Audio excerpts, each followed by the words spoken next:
was a fatal four-way elimination. Shelton Benjamin. So I gave myself a new finisher. Uh I hit the finisher on Shelton Benjamin on a sledgehammer. huh. And Jesus. You there? yeah, I'm here. Yeah. You cut out for a second. Oh, yeah. No. Can you get, No. can you hear me okay? Oh yeah, dude, I can hear you perfectly. All right, perfect. Hey Aaron, guess what? I've been recording this whole time. I know. I just got the notification because Jared is recording the call. I'm not stupid.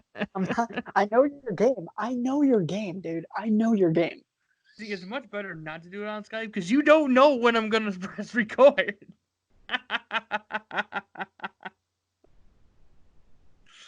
Oh. Anyway, hello everybody. My name is Jared Wellers, and welcome back. Bonus. We're only on the 5th bonus episode we've done. It's crazy. Oh, That's like we've done how many episodes of the actual podcast? this was 34. Or that's crazy, and now we only have 5 bonus episodes. Yeah, this is gonna be the 5th bonus episode. It's fucking crazy. Um. Time, All five, right. five So, time, five time. um, we have a lot to get to though for a bonus episode. Oh man, So this week. apparently, WWE is being sued by the Warren Police and Fire Retirement System because of their dealings with Saudi Arabia. Wow, Yeah, they're not gonna win. You know for a fact they're not. WWE's lawyers are too good. true, but it's because of the Saudi Arabia deal, and the stock plummeted after that was announced. Right.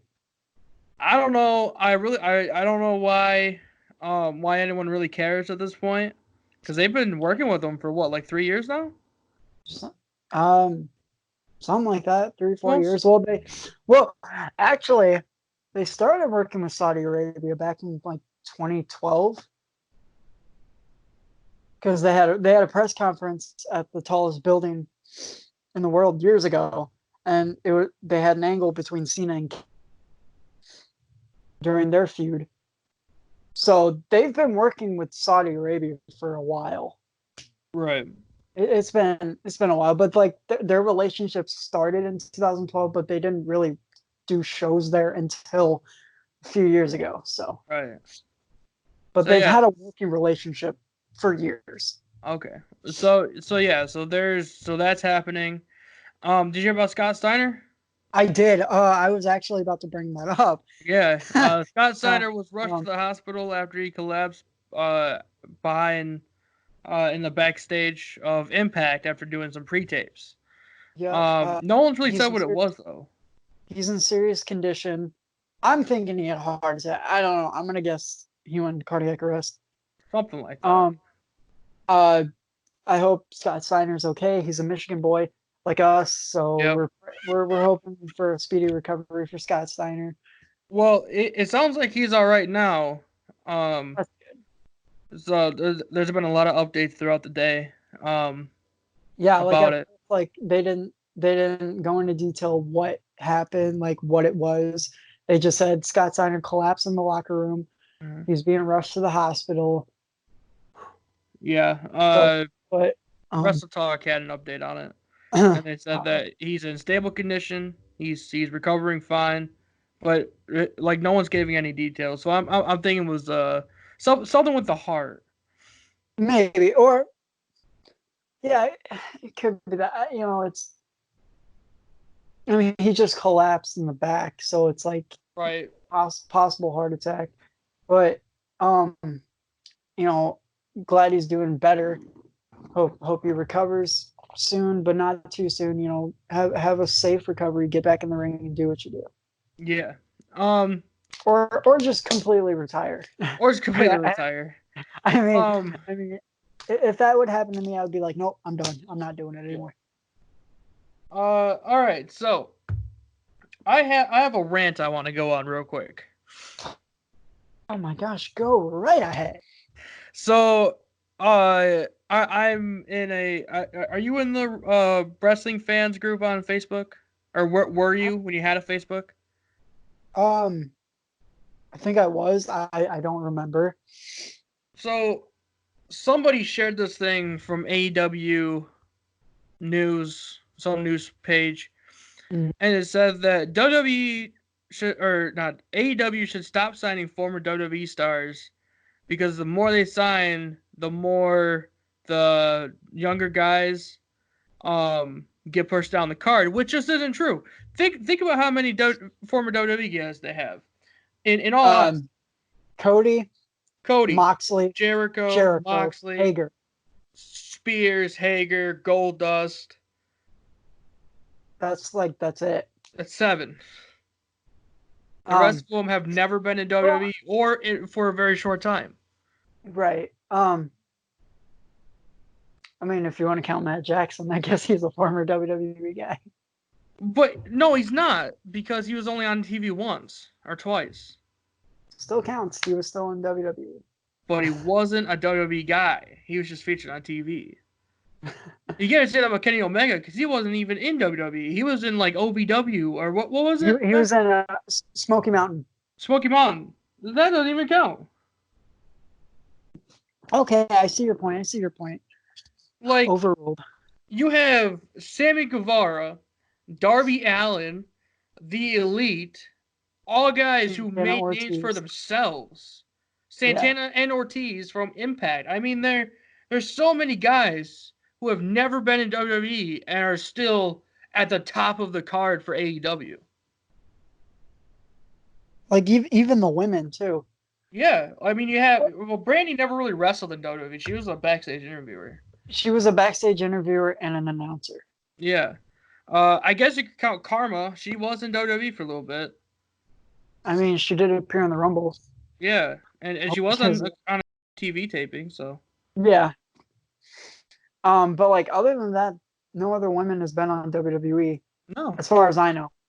So the fact that he's this person saying, oh, they need to stop hiring former WWE stars.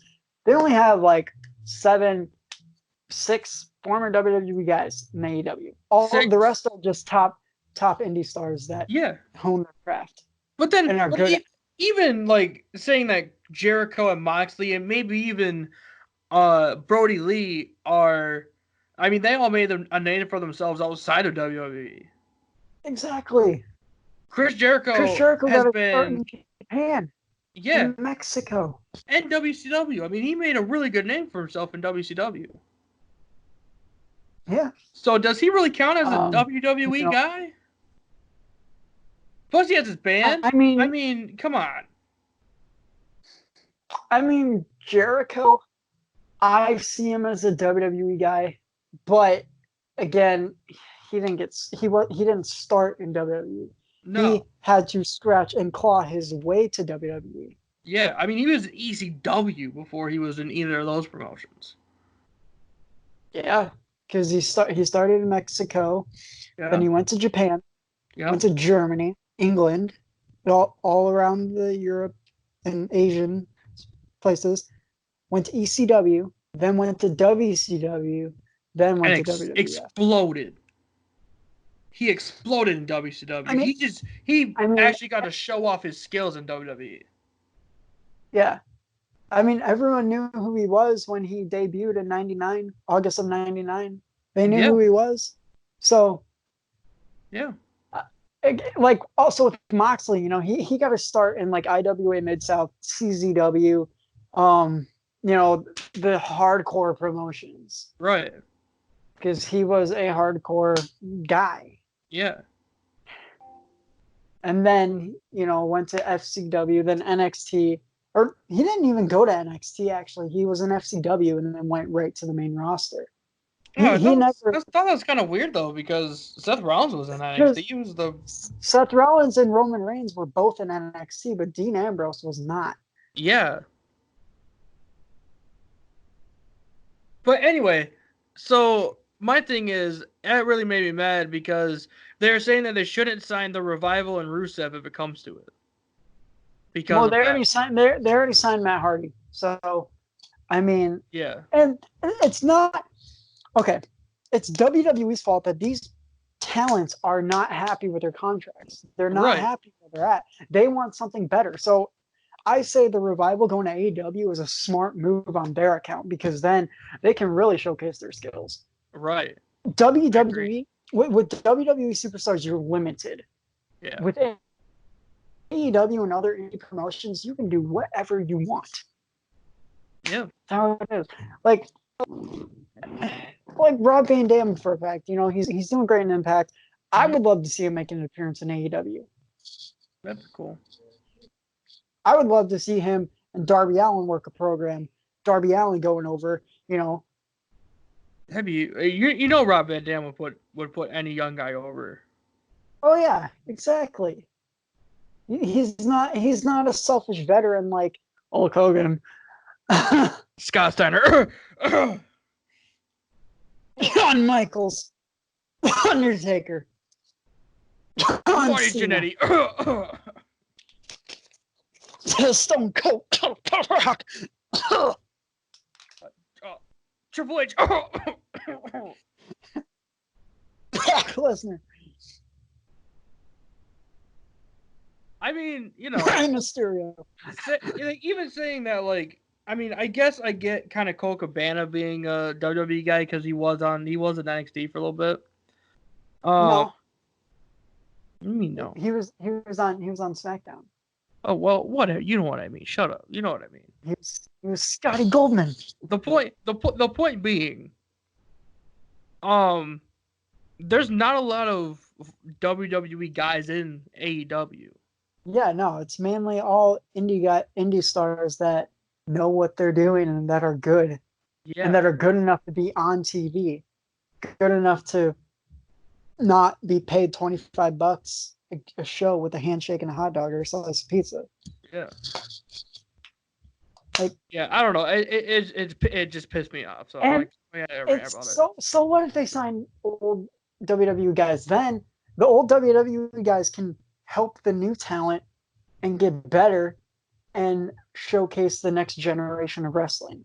Yeah, like Jericho. No matter what, WWE, Jericho, Hardy, and Goldust, they're all going to eventually retire, go back to yes, WWE, get their rings, be put in the Hall of Fame, and they're gonna live the rest of their lives being producers or ambassadors for WWE. Like that's just how it is. yeah, that's how it always goes. Like for example, Sylvain Grenier. I forgot how to pronounce his last name. Sylvain. He was a star in the Ruthless Aggression era. Right. He's now a backstage producer. Yeah. Shane Helms, backstage producer. Shane, yeah. Um, Abyss, Bob even though he I never think wrestled in WWE. who Abyss. Abyss. Oh yeah, that's right. He is. He's a Yeah. backstage producer. Kind of surprised. I, I thought they'd bring him out and have him, go against the big guys, but I was gonna say Bob Holly, but I didn't remember if he's a backstage producer for WWE or not. I know uh, Finley. I know Finley is. oh yeah, Fit well, Finley. Finley will be forever. My name is Finley, and I love to fight. But I we mean, I, really can't get into that right now. But yeah, so yeah, no, I had to talk about it. So yeah, no, you're good. I totally agree with you too. I don't think again, yeah, they're not signing every WWE star right. that left the company. Like, They're like I guess I forgot about Pac, but Pac like he made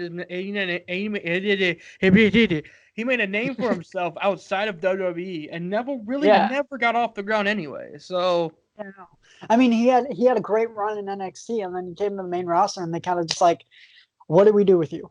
well then he broke he broke his He broke ankle his and then ankle came back. against Chris Jericho, no less. Yeah.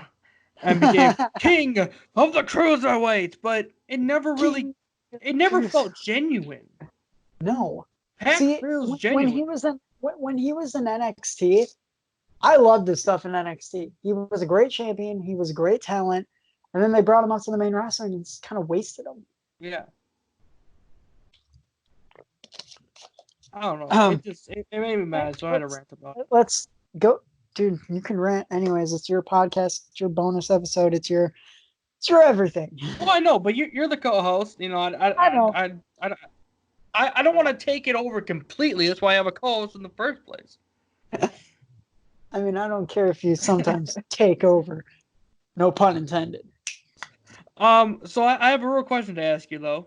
After this Okay. rant, who do you think is going to be Jake the Snake's client on AEW Dynamite?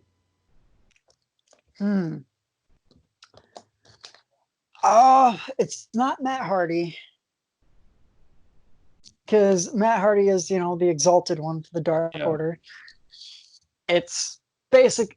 It's not fully confirmed, but there's no one that can portray that character than Matt Hardy. But Yeah. Jake Yeah. Snake's clients. Oh man, I've I heard a don't. lot of rumors, so you know, I had to ask. Maybe himself. I don't. No, He's no. playing. He's playing games with Cody. You know, Um, games. I'm honestly thinking it's gonna be Brody Lee. You think? I really do. I really do. Yeah. I mean, I could. Because I could see it. because Yeah. with The Gator roll. mixing Luke Harper with his Brody Lee character is basically Hmm. Jake the Snake. Yeah, So I really think it's gonna be Brody Lee. I can see bro. I can see it being Brody Lee. I have heard Matt Hardy as his client, but I really think Matt Hardy would be a really good exalted one for the Dark Order. I don't see anyone else playing the part of the exalted one. I really don't. Me neither. I mean, Raven, but obviously it's not Raven.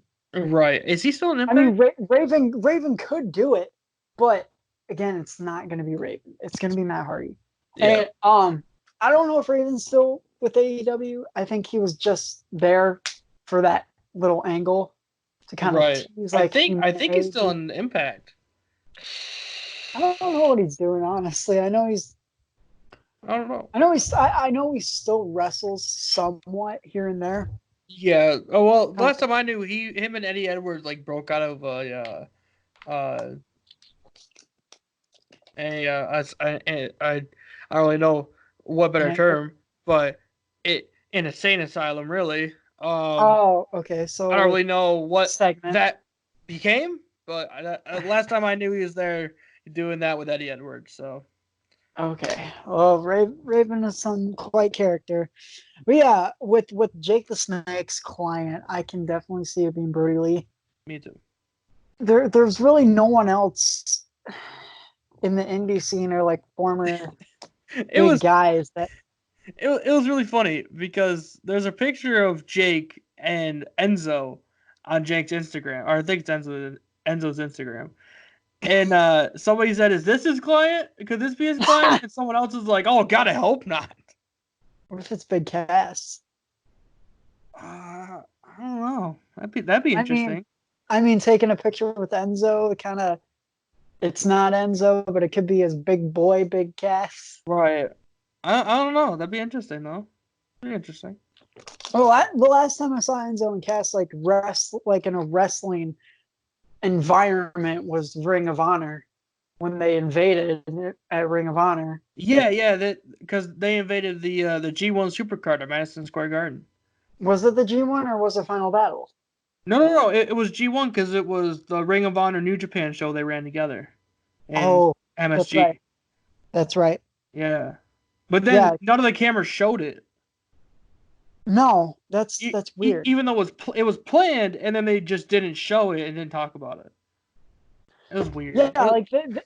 like fans. The only people that saw it were the people there Yeah, and and people then who recorded it on their right. phones and leaked it to the internet. Yeah, And then it was hyped on Twitter. Like everyone was talking about it on Twitter after they saw the videos from like people taking recording, and it kind of just like stopped.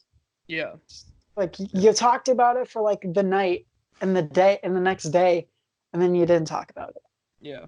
All right. So let's get It was into weird. the second part of Elimination Chamber uh predictions because they did add a match. I knew they were going to add a match on SmackDown. Yeah, So the next match is Daniel Bryan versus Drew Gulak in a singles match. Who do you got? I don't see Drew Gulak going over Brian, so I'm going with Brian. I think I think Maverick is gonna come out because okay, so the whole did did you see anything from SmackDown the other night? No, no. So Jake Maverick comes up to Drew Gulak and he's telling him how he wants to fight Daniel Bryan, and Drew Gulak is like telling him about all the different ways you could beat him, and Daniel Bryan walks up behind him as he's talking about it, and Daniel Bryan's like, oh, think I have all his weaknesses, huh? Well,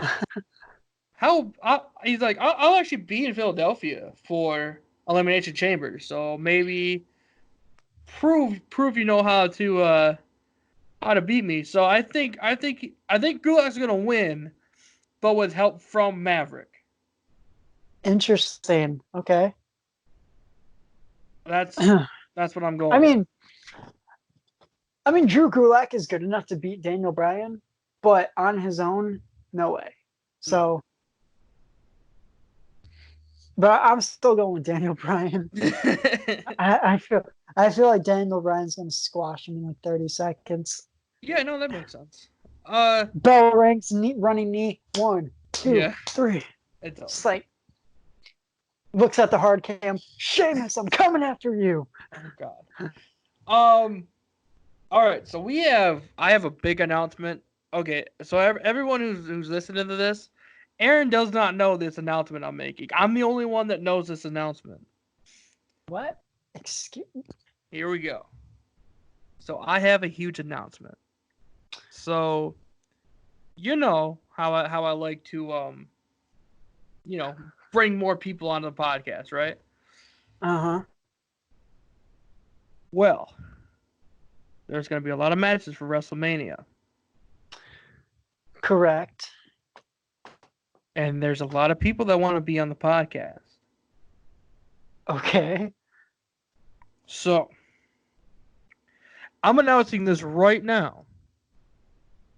I want me and you to promote this, at least the ending of this, because everyone needs to hear it, even the people that I'm about to say, because no one has any idea I'm gonna say this. Are you ready for this? Uh, So the podcast comes out on Fridays, mm-hmm. so that's gonna be April 3rd. We record on Wednesdays, which is April 1st.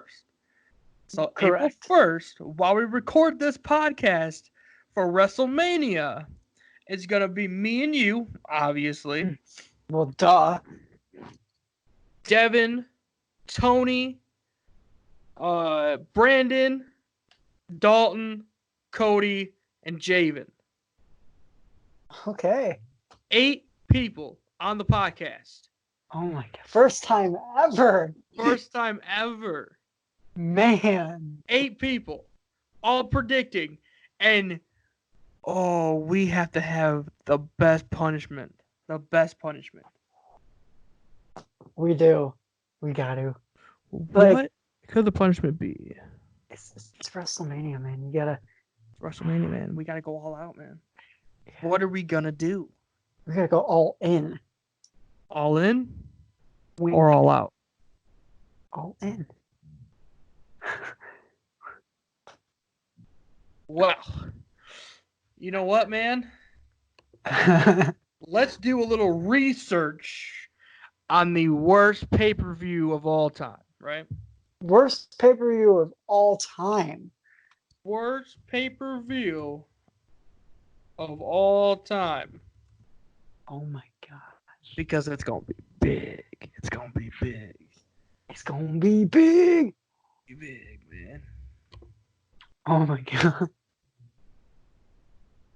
I mean, I thought you were going to say we're going to have Randy Orton as a guest on his birthday. I mean, damn. Amazing. That would be so cool. Tweet this out to Randy Orton. Get him on the podcast for his birthday. Oh, geez. Oh, man.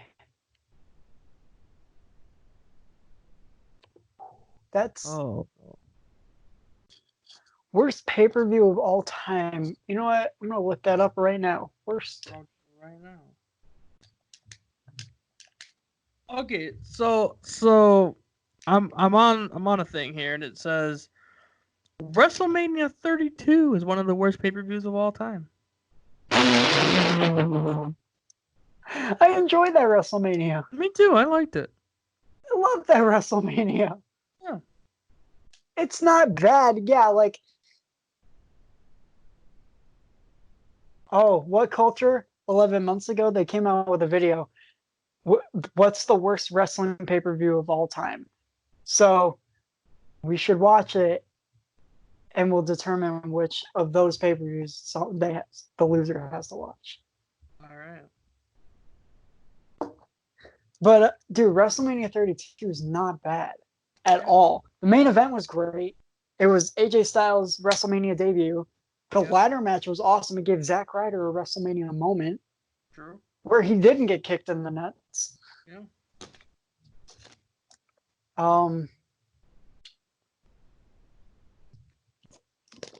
That being the worst WrestleMania of all time. Disagree. I'm sorry, but WrestleMania 9. Yeah.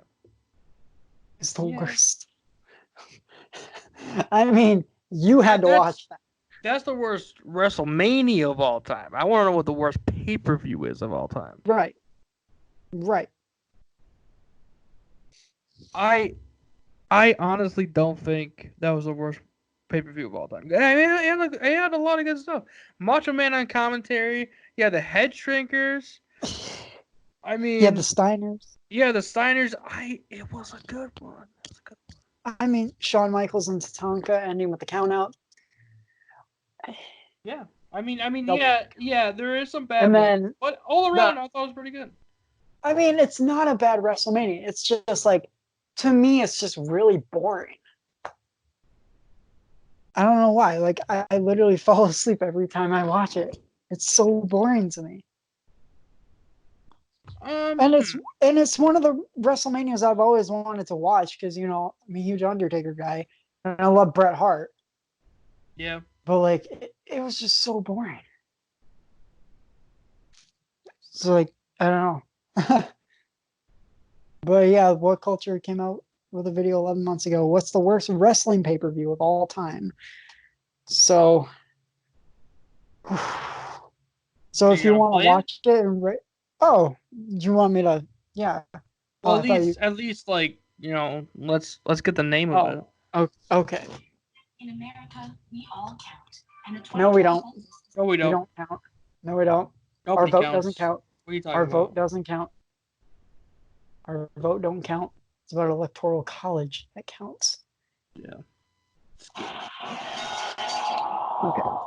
They literally said they wanted to cut my head off. That was the thing. I love What Culture. I mean, I wish Adam Blampier was still in What Culture, but oh well. What is the worst pay-per-view of all time? What is the worst pay-per-view ever? Easy. December to Dismember. No. I disagree. No. It's not a bad pay-per-view, but like it just slightly more personal one, I guess. I'm going to go with Armageddon 2003. I'll tell you why. It wasn't an outright terrible show. Pause it was it. What did you just say? Armageddon 2003. The pay-per-view where Evolution left with all the titles. Oh, it's a great pay-per-view. I know, right? Too many of these just completely forgettable shows. Hold on, pause. Hold on, pause. Starcade 94? How bad was it? I mean, he doesn't really give any like ratings or anything, but right here it says Hulk Hogan versus best friend who isn't over Mr. T. Sting beats the big guy everybody beats because he needed someone big to beat. It's really not a lot of. There's like no card on here or anything. Starrcade 95 International All Star Game sounds like a great idea in a lot of wrestling fans' heads, but maybe that's where the idea belongs. In spite of all the great names and ton of talent, the show is incredibly dull to watch. Dare I say, unwatchable. The best part is that they had to shoot. They had to shoot a dark main event after the pay-per-view to get the U.S. title off of Kensuke Sasuke, who didn't do a job but did a finish they could edit into looking like a job. What a mess.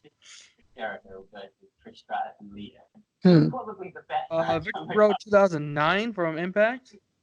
I think it's the worst pay-per-view ever because it was the moment. I mean, Starrcade 95. I don't know. We're gonna keep watching this and kind of get an idea. Armageddon 2006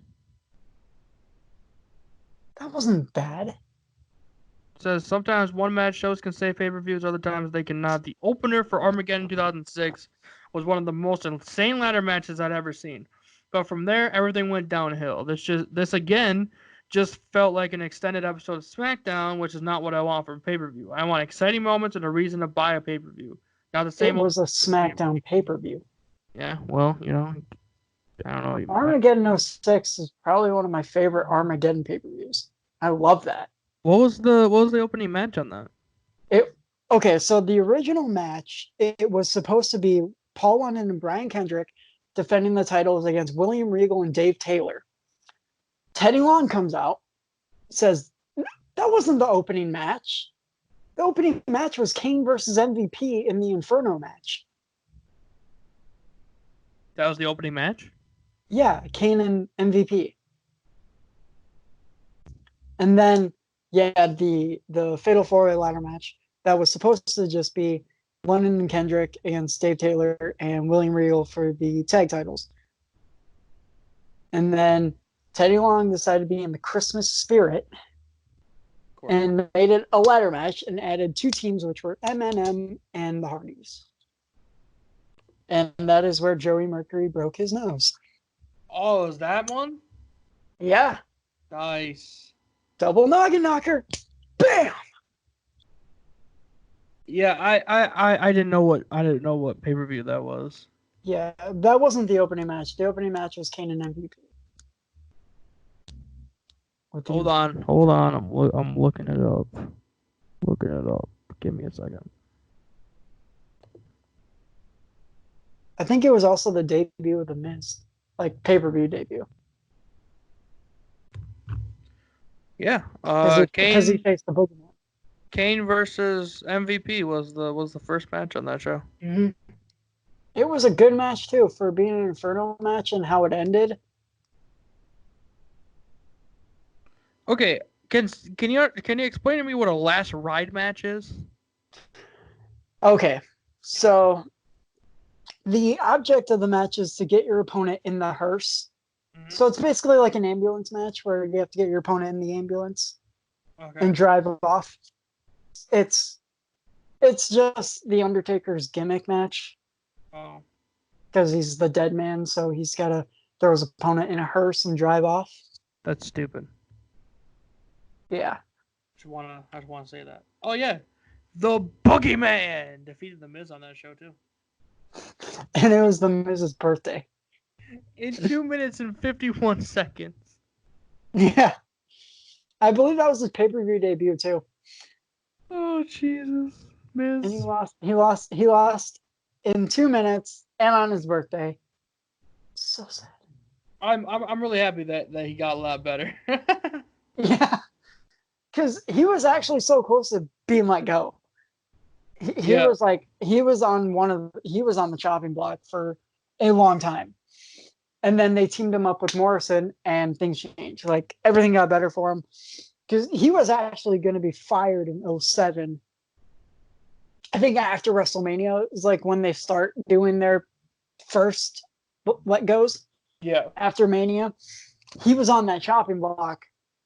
And he went to ECW and everything got better.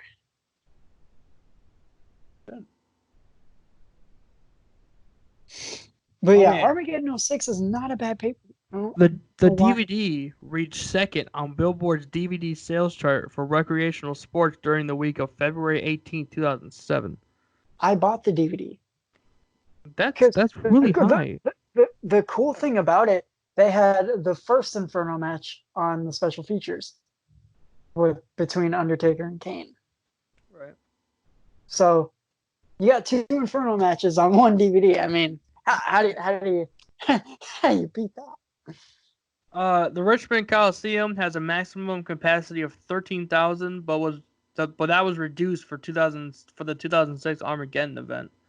They only had 8,200 people there. Yeah, because the stage, the entrance stage was so huge. Oh, really?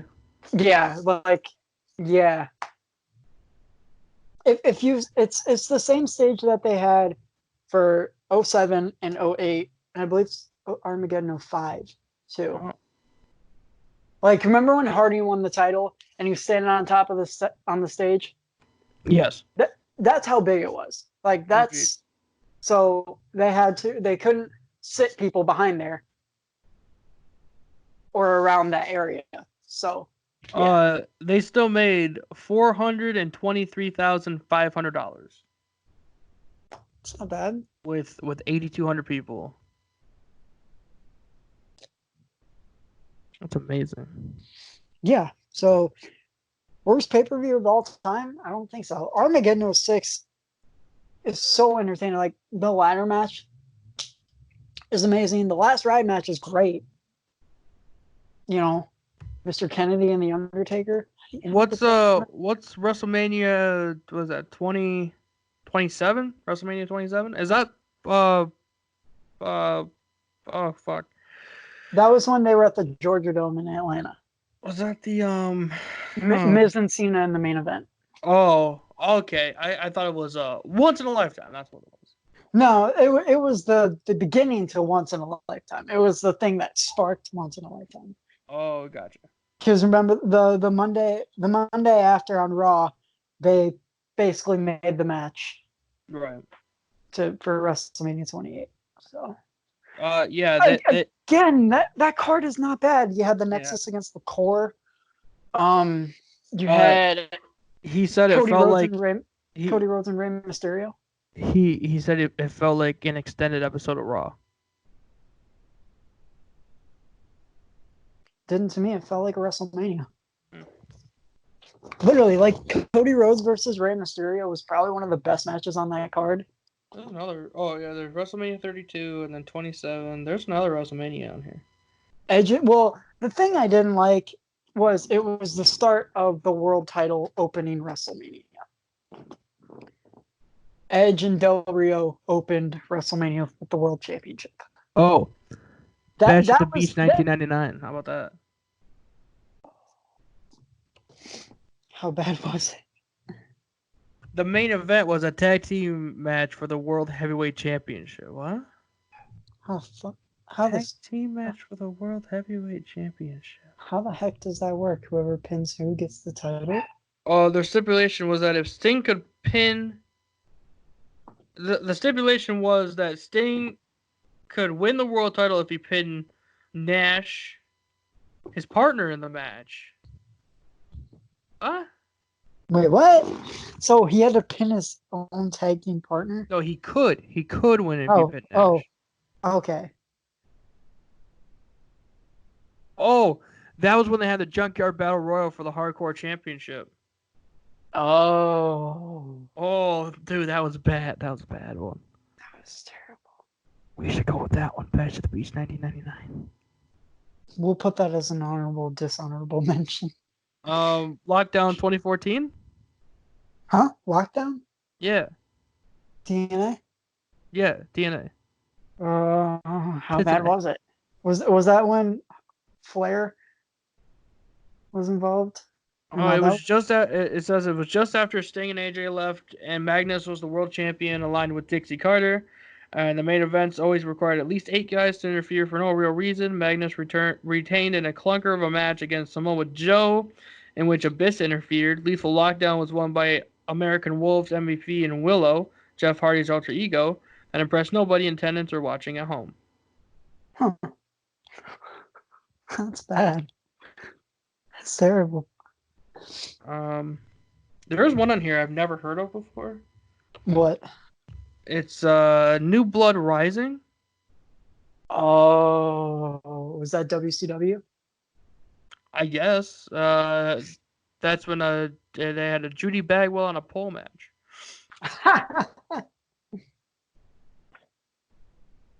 Actually, Or the was whole that thing Judy is. Bagwell on a forklift? Well, it was a forklift, but it's a pole. Okay, so the whole thing is Judy Bagwell on a pole match, a 6-man cruiserweight ladder match for a gold record obtained by a boy band that made NSYNC actually sound in sync. A rip off her 3 count. clothes match 3 count. rip off her clothes in a mud pit match. This was awesome, actually.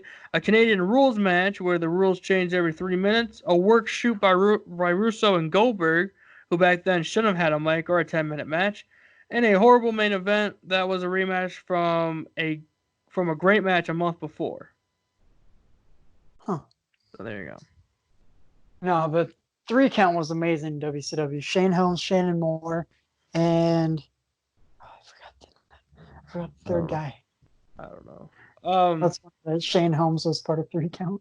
we should definitely make that one of the options. Yeah, definitely. Battleground 2013. I like Battleground 2013. I don't think that was very bad. I don't remember it that much. Rhodes versus the Shield match. Rhodes family versus the Shield. Oh, that was a great match. Yeah. That was the last time Dusty ever got in the ring, really. Yeah. Great American Bash 04. That's not a bad pay-per-view. What? This was when SmackDown was firmly entrenched as the B show. Best. The main event was the best match on that card. No. Not the main event, but like the match before the last match. The main event should have been Eddie and JBL.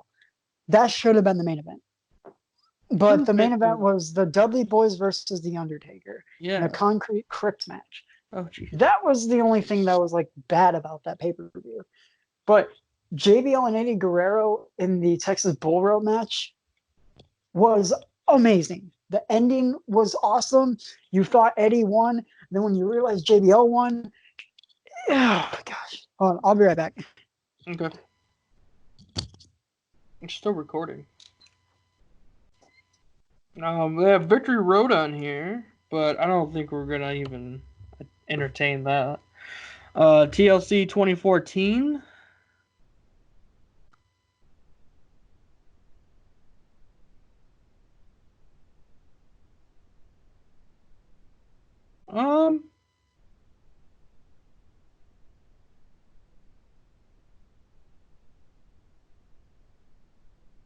I don't know. I can't remember TLC 2014. Unforgiven 2003. I don't think I've seen that one. Royal Rumble 2014. I like the 2014 one.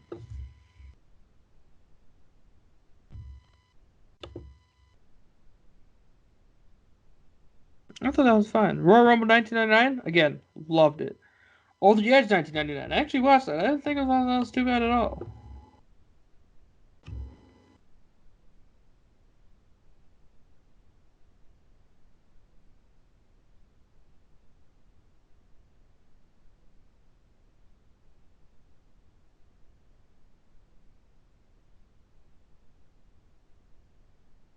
See, okay, so I'm gonna rant while he's off. So on this article that I'm reading, it says this wasn't the '60s when fans stabbed heels. This was 1999. People knew what was up, and people would have easily understood stopping the show. But the thing is, everyone in attendance that night thought they knew that it was just part of the show. They did not think he actually died. Now, telling them that he died, I guess would be one thing, but with nobody actually knowing at the time if it was work or shoot, I'm pretty sure it would have been fine. I mean, it was fine, obviously. You know, NWO sold out in 1997.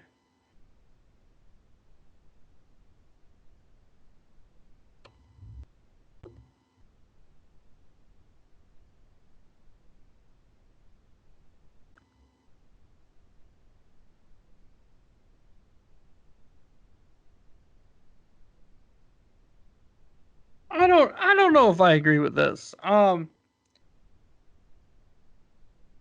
NWO sold out. If they would have done the story right, this would not have been um that bad, because, and I'm going to tell you why, because um having NWO take over WCW and having their own pay-per-view, I mean, that would be amazing. They only book people that they want, only the people that they like, that aren't a part of the NWO, because 97, oh, actually 97, I think it was in January, so there wasn't a lot of people in there yet. um I don't know. I disagree. I disagree. Cannibal Punishment 2011. I don't think that was a very bad one. I don't know. I don't know. December to Dismember obviously was a bad one, but I don't think it's one of the worst ones. I don't know why they keep bringing up the same ones though.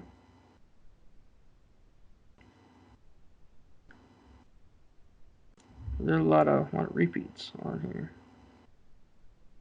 Oh, actually, because it's by staff, yeah. Yeah, no, I don't know. I disagree with that. So we're gonna how long has this been going for? We're going to look them over and we will post about it.